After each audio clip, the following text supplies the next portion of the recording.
Well, good afternoon and welcome to the Marine Fish Conservation Network's Waterside Chat. As Colin said, I'm Tom Sadler. I'm the network's deputy director and your host today.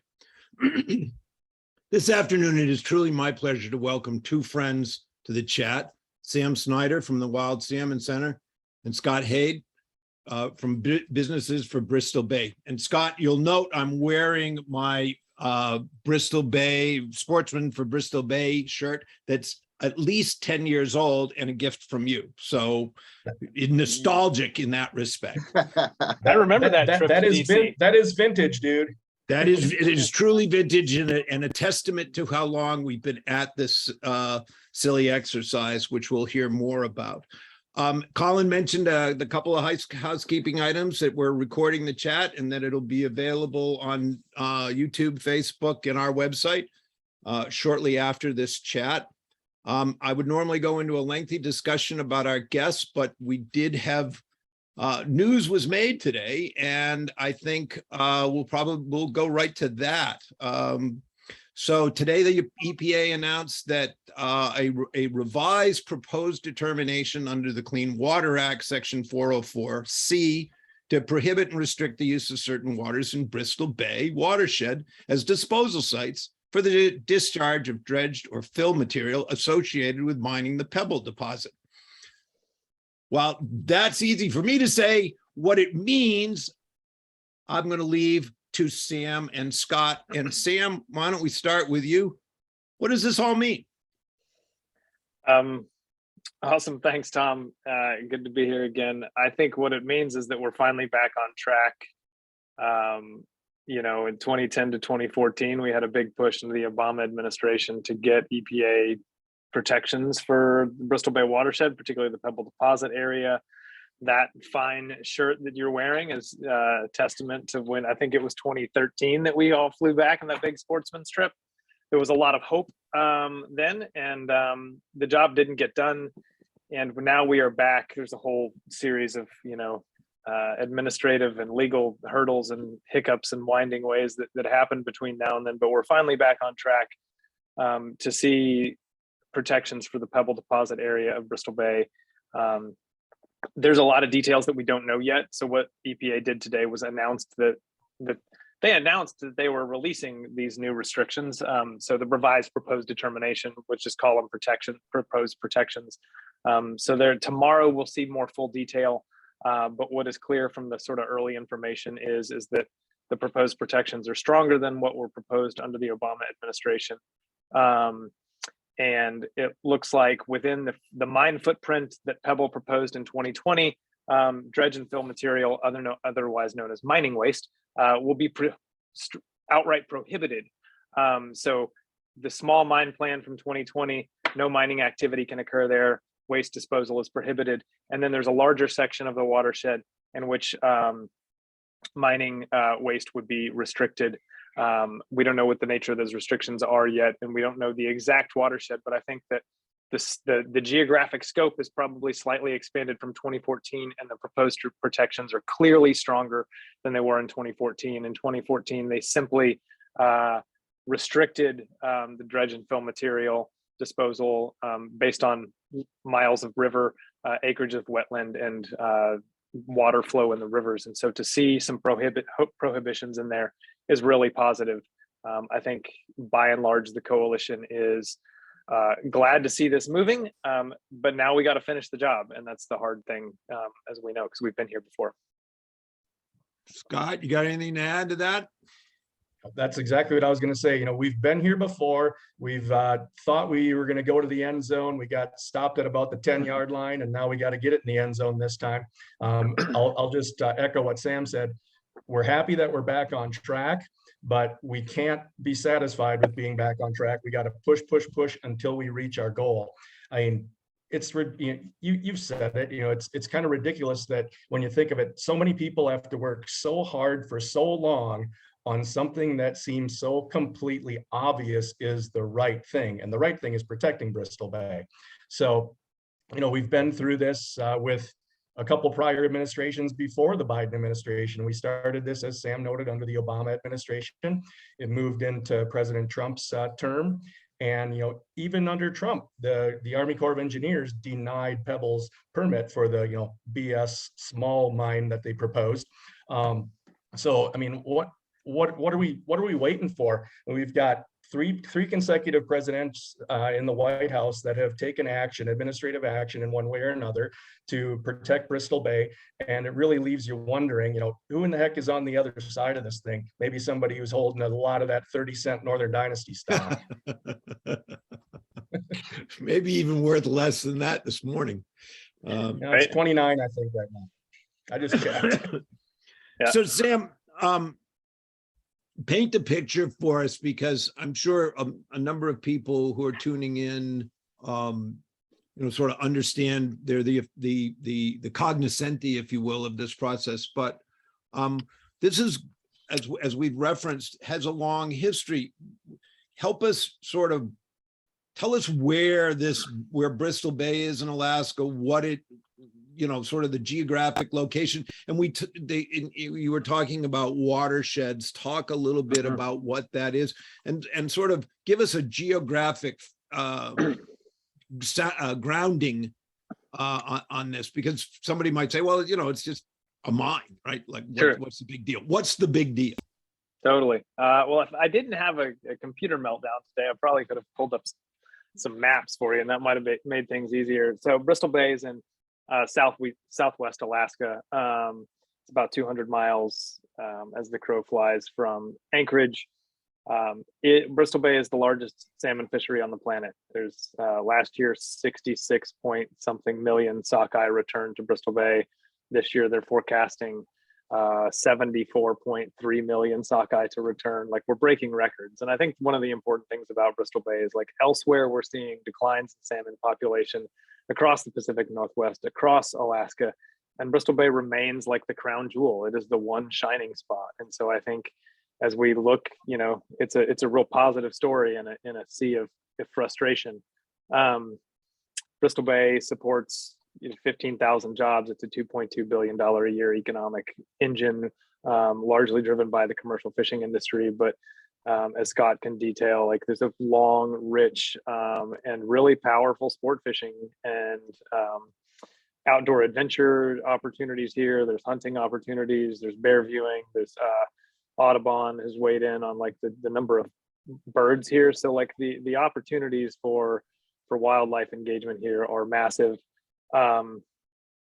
And of course, this is home to 31 federally recognized tribes. This is the indigenous land of Dene, Ine, and Yupik peoples. And so, you know, they've been fighting for this their home for a long time. And it's, you know, their lead that we follow in this coalition and this fight.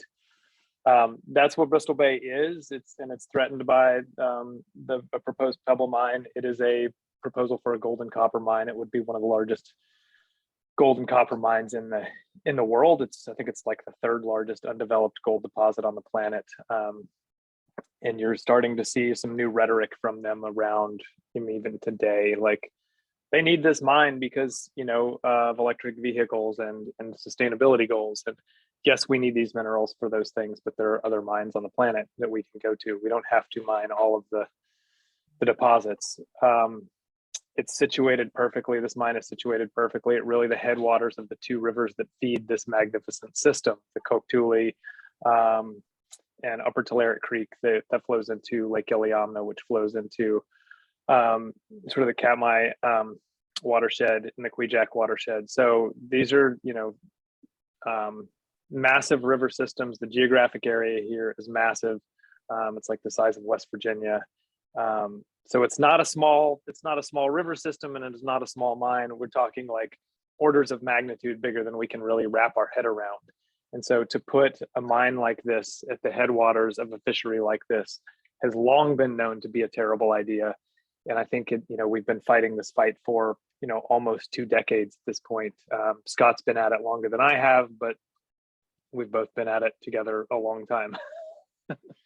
Well, I want to come back to the threats, but Scott, I wanted to give you a chance to sort of amplify on the economic importance of this area and the people, not the indigenous people, but the people who come to the region to recreate, and talk a little bit more about that if you'd like. Yeah, absolutely, no problem. I mean, Bristol Bay hosts, tens of thousands of angler days every year. That's, anglers from Alaska, but also all across the country and truthfully around the world. I mean, I have, over the years that I've worked on this, I put a lot of miles going to sport shows across the US. And, you meet people in every corner of the country who go to Bristol Bay and fish. And, if they haven't been there yet, they dream of going someday. I mean, they love knowing that a place like that, just exists.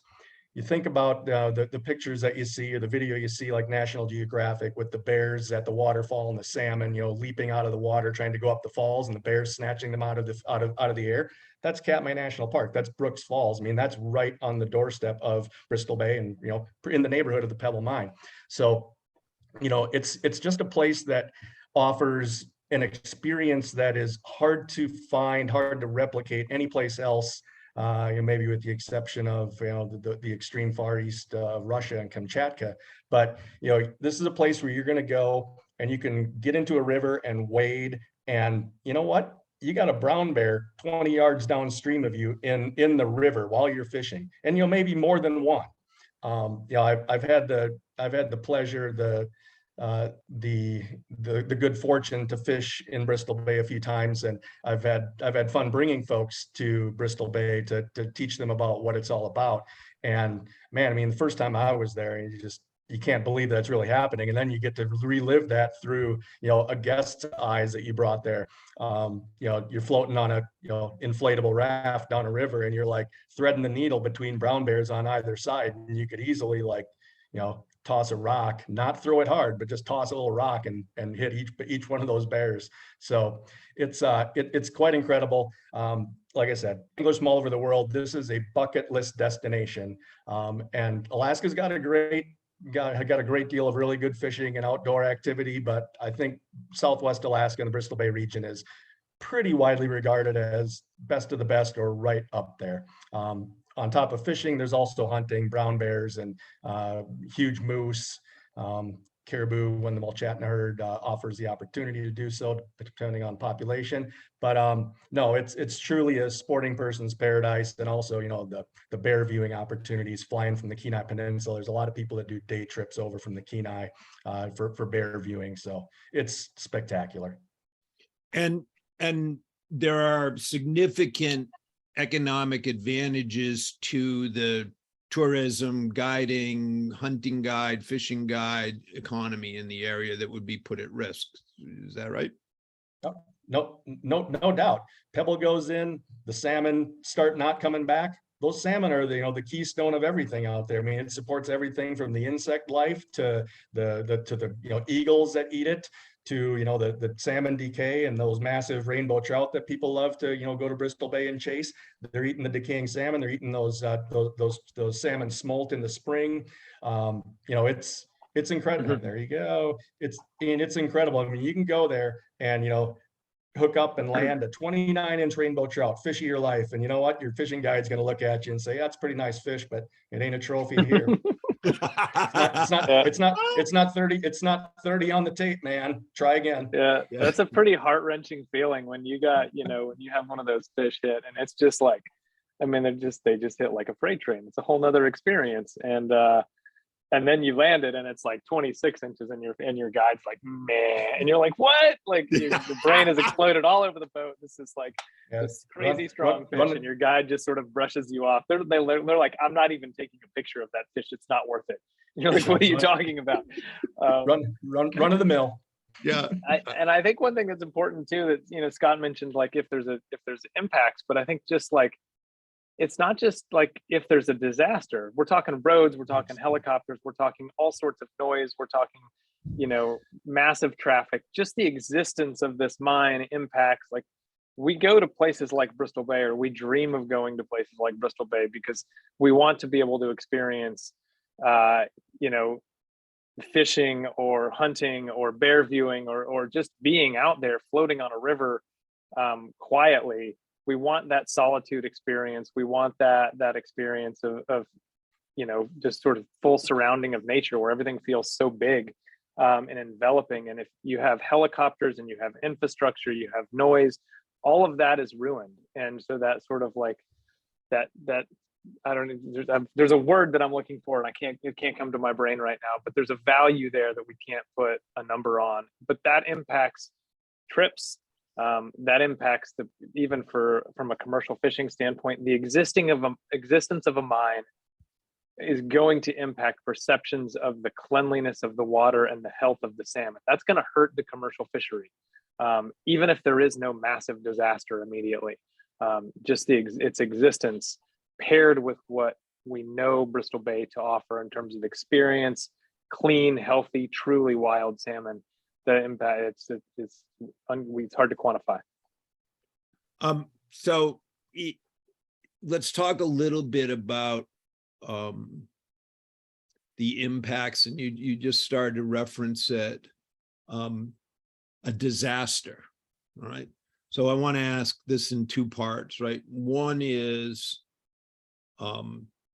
what happens if there is a disaster, and just sort of take us the tailing, whatever the scenario you'd like to use, like a potential, reasonably potential scenario for disaster, for example, like a tailing pond breaking loose, right? And then what does that do? And then I know folks have said over the years, well, you know, we don't see this many quote disasters or accidents at mines, and I find that a suspect argument. So let me break it down two ways. What happens when it goes bad, and how often could it, or what's the potential for it to go bad? I think it's first important just to start that, again, like the sheer size of this. So we're talking at full build out, we're talking 10 billion tons of waste. Most of what is being mined here is a sulfur byproduct. Only about 1 to 3% of it is usable mineral. So we're talking like 97 to 99% waste is coming out of this project. Basic high school chemistry, you combine, you know, sulfur, you grind that up, you add water and oxygen, you got some form of sulfuric acid. So the likelihood of acid mine drainage here is high. You're going to have to store all of this waste behind large earthen dams, the size of which makes it difficult to line them with a non-permeable layer. You got to maintain that permeable, you know, layer of lining if you're going to do that. And that's complicated as well. So you've got water, you've got mining waste that's definitely going to produce, you know, acid generating byproduct that's got other toxins in it as well. So you're storing this behind massive dams, and so we're talking miles long, 700 plus feet tall. So the potential for failure here is highly likely. It's also a highly seismically active area. It was like a handful of years ago, with 2017, we had, you know, 6.2 earthquake in Anchorage. I remember that day very clearly. And, you know, so you have something like that in Bristol Bay, you know, you're adding risk for failure. We're coming up, I think, or just had the anniversary of the Mount Polly mine failure in British Columbia on the Fraser. I think that's a good sense of what could happen. You know, it's not going to be immediate. A little bit. Imperial Metals was the mining company, and they just, for sheer failure of design, there wasn't even like an earthquake or something, just a sheer failure of design. The tailing broke and it flowed into Quinault Lake and then down into the Fraser River. And, you know, they're still seeing long-term impacts. There have been some debates. Pebble says that in Bristol Bay, like they could contain it clearly. I don't have it in front of me, but Bristol Bay Regional Seafood Development Association, which is, you know, they represent the drift fleet of Bristol Bay. They commissioned some scientists who often work with the Nature Conservancy, worked with us for a long time, and some hydrologists to model a massive tailings dam failure in different scenarios, and the likelihood of tailings flowing well down. We're talking, you know, 10, you know, 25, 50 miles downstream in these major river systems is highly likely, and going to cause impacts from everything to bug life to fish life. And, you know, this stuff is not, you can't contain it. And Bristol Bay, the thing that makes it so powerful as a fishery is water is everywhere. Water is connected everywhere. It's a giant sponge. So the baby fish have places to live and hide and grow. There's nutrients everywhere. So there's no containing it once this thing goes, once there's a failure. Scott, did you want to add something? Yeah, I do. Sam laid out the threats and, talked about, storing this enormous amount of toxic mine waste. The one phrase that Sam did not include was in perpetuity. That's like now till the sun burns out. So who's gonna promise that place is gonna be kept safe forever? And that's what we're talking about. Nobody can make that promise. I mean, whether it's an act of God, like what happened with the Fukushima power plant over in Japan, whether it's human error with the Deepwater Horizon. I mean, I don't believe these companies go in with evil intentions. I mean, I believe they go in with the best intentions, but I believe they've got a whole lot of hubris. I think they think they control things that they actually cannot, and they don't, and they can't admit that. So, and how much can they build into their modeling to say, oh yeah, we can stop whatever's coming our way? You don't know that. And in a place like Bristol Bay that represents everything that we've already talked about, is that where you want to take the risk and think, hey, we're going to get it right the first time here? I don't know. Well, I mean, I think that was the point I was sort of fishing for, no pun intended. But it is a lot of hubris to think that today we can predict and then guarantee for 7 generations what protections will be still in place to protect what you just both aptly described as this magnificent watershed and resource. So, it's scary to contemplate that level of hubris. Sam, let me hit you up on a little bit about tell us a little bit about the indigenous communities in the watershed and their reliance on Bristol Bay without Pebble in its future. Yeah, and before, actually, I wanted to answer the second question you had though. Oh yeah, earlier. Sorry. And I think one of the things that's important to note though is like we tend to fixate on the massive failure, right? And the managing this in perpetuity, and then so there will be a failure, like statistically in perpetuity, something's going to fail. But again, the thing that makes Bristol Bay special is there are no roads. There's no infrastructure. The rivers are connected, and we know from across the North America, we know that as we chip away at habitat, fish lose their resilience. And so if we start building roads, 120-mile road, across hundreds of salmon streams, you start building pipelines, you start building small culverts and dams, you start chipping away at this thing. And once you have Pebble go in, it's the infrastructure for others to go, and it starts to grow on itself. And in some degree, like it's the death by a million cuts that's also the great threat here. And so while it's flashy to focus on the disaster, it creates a snowball effect of small, tiny impacts that over time are in their accumulation are massive. And I think that's one of the really big things that keeps me awake at night, is how this could just grow upon itself once we open the door to it. Scott's going to say something, I think. Yeah, the good point, Sam. All that infrastructure makes any other mining claims that exist in Bristol Bay all the more viable. I mean, he talked about the road, he talked about the pipeline. What he didn't mention is the power plant that would be big enough to power at least Fairbanks, and I don't know how much of Anchorage. It would be enormous. And once that's in place, there are hundreds, I think it's a near 800 square miles of mining claims that exist in Bristol Bay. Pebble's the one that gets all the publicity, but all these others are just lying in wait. And if Pebble got theirs approved and all that stuff went in, watch out. Yeah, I think Sam, you made that point of the death by a million cuts, and that's we have to worry about the big one, but it's the little ones that are really going to change the complexity and and the composition and the nature of that watershed. So let me hearken, let's come back to the news of the day for a moment. And I know you guys are, you know, probably drinking from a fire hose, so I'm not going to hold you here too long. But EPA made the announcement there, the determination, what's the process that got us to this point? What are the next steps? And then I'm going to follow up with what should people be doing? And then we'll get you out of here. Sam, you take the process and I'll do the what can people do. Great. And then while you're doing the what can people do, I'll throw some links in the chat box for folks. And we can obviously answer questions. Perfect. Process. So tomorrow they actually release the full proposed determination. So we'll get an eye on that.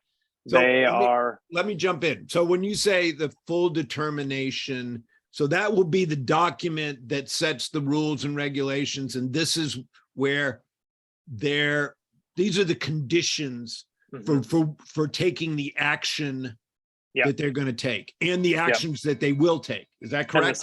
And the scientific justification for that. Today, we basically got a press release that says this thing is coming out tomorrow. Here's the cliff notes of what it does.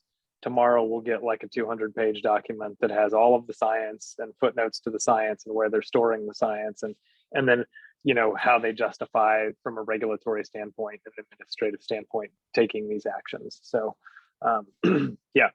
And so they're going to make this determination. What does that, assuming the proposed determination becomes the final determination, right? What does that mean? I mean, if the key here is final and defending it, and the Obama administration was not able to finalize it, and so it's imperative that EPA finalizes it.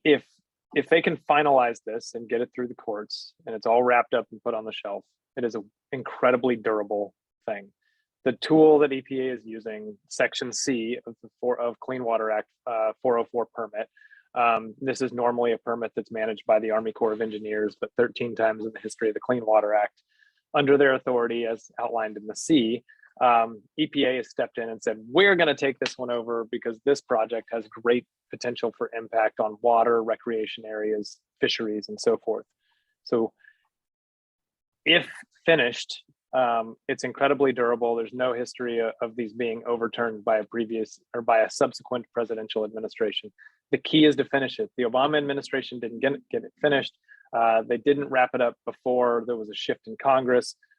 Congress started hauling EPA officials in front of stupid shenanigan hearings, and EPA wound up defending their actions rather than finishing the project.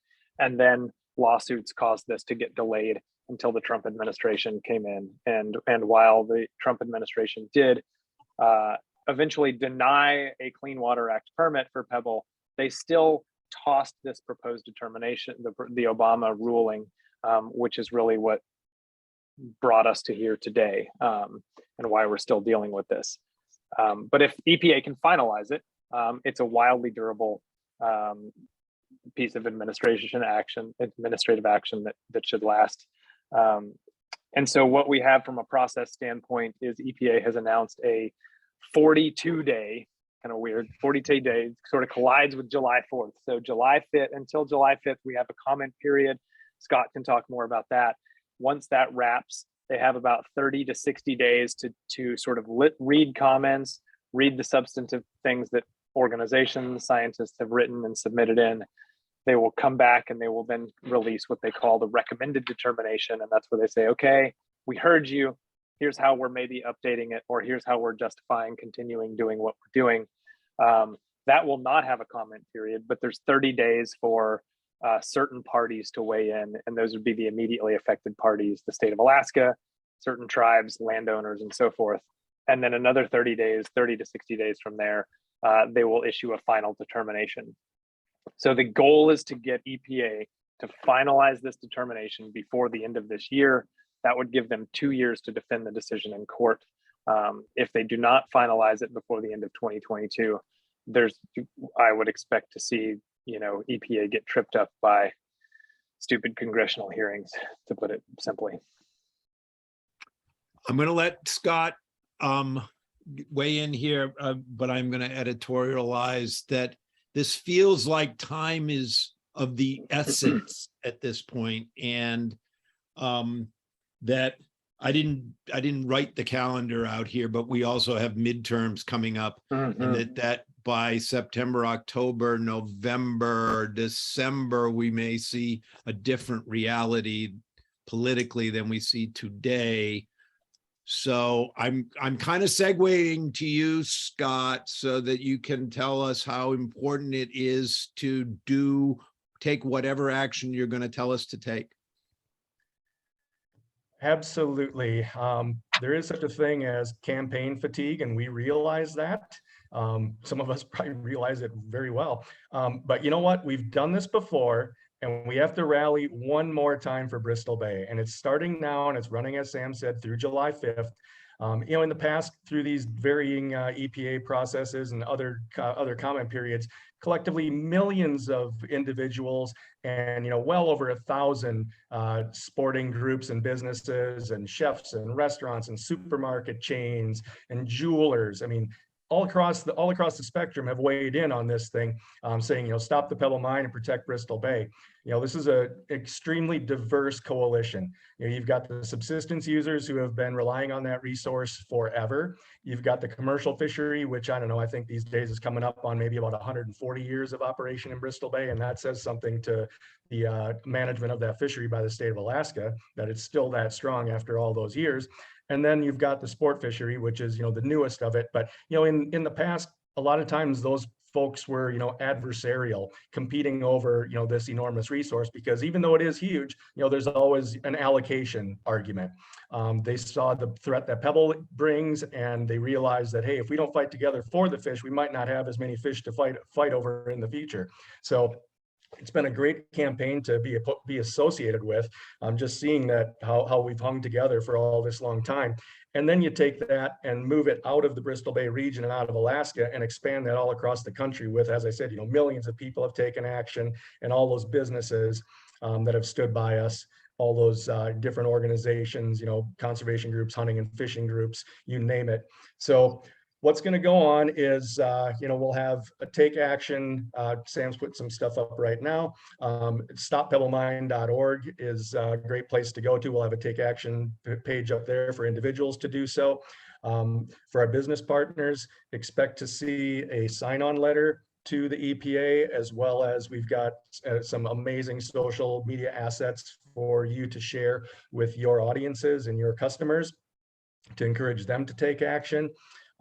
Same thing, we'll be working with all of our great NGO partners across the conservation spectrum.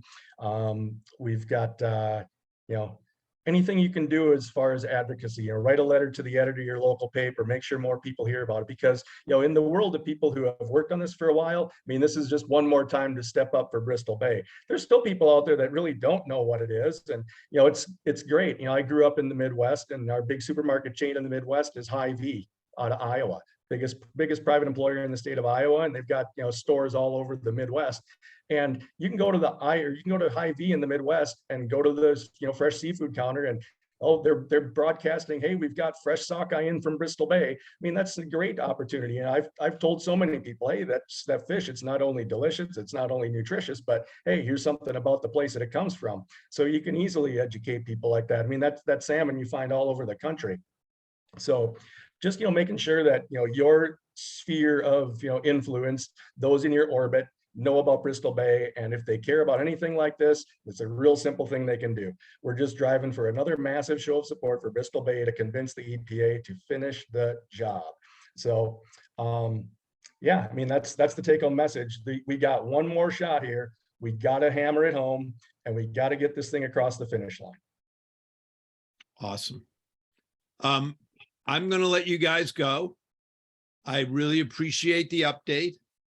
I think you have helped us understand what's at stake, where it is, what's at stake, what the risks are, and what we can do. And you know, the network will be sharing the call to actions to our colleagues, and we'll encourage our colleagues to share the call to actions to their colleagues. So any final words from you, Sam? Sorry, I can't get off mute. Nope. I think that covers it. And I think, just if you have any questions, if you work for a business or a nonprofit that has the capacity to weigh in and share this message, we put some links, but feel free to, get in touch with Scott or I by way of Tom. We're happy to help you with anything you might need. Help spread the word.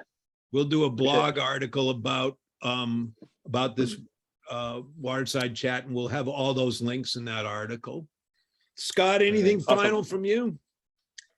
No, I guess we've gone over it from top to bottom. Hopefully, if people were aware of it, we got them up to speed. If they weren't aware of it, they learned a little bit today.